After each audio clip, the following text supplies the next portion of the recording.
I pass under the words Goethe family estate and grapple with a queer feeling of unease.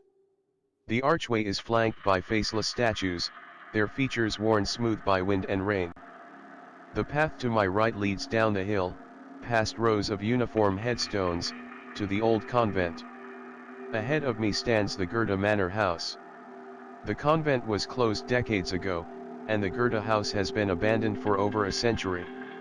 The only building on the estate that is still occupied is half a mile away, the former Catholic girls' school, now converted to a nursing home for ailing and aging nuns. The breeze lifts the hair from the back of my neck. I hug my jacket tighter around me and walk straight. I cannot place the source of my discomfort. Graveyards hold no dread for me, and I have spent much time inside crumbling buildings.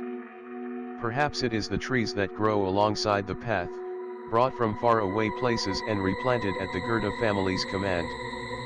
Perhaps I can sense they do not belong. The Goethe house looms larger as I approach. It is made of a yellow stucco that looks out of place in the gray light of the Pennsylvania autumn sun.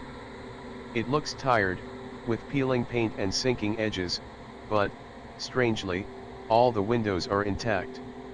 I lean down to inspect a monarch drinking from a thistle that pushed its way up through a crack in the stone walkway. It is late in the season to see one, and the unexpected beauty makes me smile. I hear my grandmother's voice. Butterflies are pretty, but moths are special. They carry souls to the moon. But what happens when a moth gets trapped inside? I had asked her. Then the soul is trapped too. Why do you think so many houses are haunted? The insect flutters upwards and drifts past a second-story window. A pale face peers from it, watching me from a room I know is empty. I raise my hand to the girl in greeting when bony fingers wrap around my wrist and whip me around. An ancient nun drags my face closer to hers. A few solitary teeth jut from her gums like crumbling gravestones in a forgotten cemetery, and her breath is sharp and sour. It consumed the sisters who walked without feet. She spits, her eyes boring into mine, as if she could burrow her thoughts into my head by the force of her stare. Her rheumy eyes fill with tears. Don't let me die here, she weeps as two women appear by her side to pry her clenched fingers from my arm. Not here, not here. One of the nurses leads the old nun away, patting her back and murmuring in soothing tones. The taller one remains and fusses over my wrist. I'm awfully sorry about that. Did she hurt you? I'm fine, I assure her. I apologize if I did something to disturb her. No, no. Sister Agnes is not well. She was pulling one of her weekly runners. She twists my wrist this way and that. If I may ask, who are the sisters who walk without feet? She shrugs. The babblings of dementia. When she is satisfied my arm is still in working order, she steps back. I'm supposed to tell you not to be so close to the house. You can walk around the estate.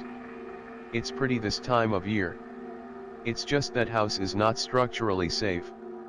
I nod in acquiescence, looking at the crack that runs from the base of the house all the way up the 3 floors. The nurse shivers. This place gives me the willies. Her voice drops to a whisper. Supposedly, before the convent was closed, 2 separate nuns tried to burn it down. The eastern wall bows out slightly. Someday it will split open like an overripe carcass. The nurse claps her hands together. The noise bounces off the house walls. Well, I better get back before I get in more trouble, she grimaces. Sister Agnes is old, but gosh, she's fast.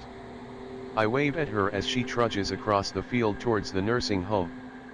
Before heading towards the old convent building, I look again at the second-story window. It's empty. It doesn't matter, I'll find her when I return tonight. This will not be my first ghost encounter, nor my 100th, yet that strange, foreboding feeling still clung to me as I hurried past the trees, their silhouettes made monstrous in the moonlight. It dogged me as I completed the pedestrian portion of communing with the spirits, the breaking and entering part. I successfully jimmied the lock to the heavy oak doors at the front of the Gerda house and slipped inside. I now find myself standing in the atrium, the yellow-green of the walls faintly visible in the moonlight. It reminds me of a summer sky before a tornado. The moon is bright tonight, and my nighttime vision has always been excellent. I creep deeper into the house. It has been gutted, all the furniture and paintings having been removed years ago. Dust blankets every surface like a layer of snow. The air is stale and dry. "Hello," I say softly to the little girl at the top of the grand staircase. "I'm here to set you free." I would estimate she is about 7.